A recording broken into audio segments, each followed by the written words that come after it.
તિથિનો પણ અવસર જોડે હશે ને સમૂહ લગ્નનો પણ અવસર? બિલકુલ બિલકુલ, અમારા માતાજીની સપ્તમ તિથિ પણ એ જ દિવસે છે અને એ જ દિવસે સમૂહ લગ્નનું આયોજન છે. સમૂહ લગ્ન કહીએ એટલે ઘણી વાર એવું થતું હોય છે કે 5 વરઘોડિયા છે, 25 વરઘોડિયા છે, 50 છે, તો આપણે જે સમૂહ લગ્નનું આયોજન કર્યું છે એમાં કેટલી દીકરીઓના કન્યાદાન કરવાનું છે? અત્યાર સુધીમાં સમજો કે ગઈકાલ પરમ દિવસ સુધી 25 દીકરીઓની નોંધણી થઈ ચૂકી હતી. એ પછી અમારો આ વિડીયો અને ઘોષણા આવી એ પછી અત્યાર સુધીમાં 32-33 દીકરીઓની નોંધણી થઈ ચૂકી છે અને હજુ પણ 15 દિવસ આપણે જેટલી પણ દીકરીઓ જે જરૂરિયાત વાળો પરિવાર છે એવી દીકરીઓની નોંધણી કરવાના છીએ.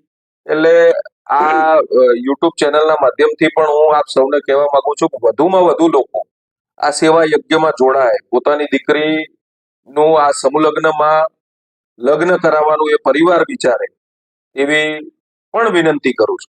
આનો કોઈ ટાર્ગેટ હશે કે આટલા વરઘોડિયા થાય એટલે આપણે સ્ટોપ કરવું છે કે આનાથી વધારે નથી લેવું? સ્ટોપ કરવાનો કોઈ વિચાર તો હમણાં છે નહીં, પણ અમારી એવી ઈચ્છા છે કે જો આ પહેલી વખત અમે અડીસણાના પરા ખાતે સમૂહ લગ્ન કરીએ છીએ તો 51 દીકરીઓ થાય તો અમને પણ ખૂબ ગમશે, અમારા પરિવારને પણ ખૂબ ગમશે અને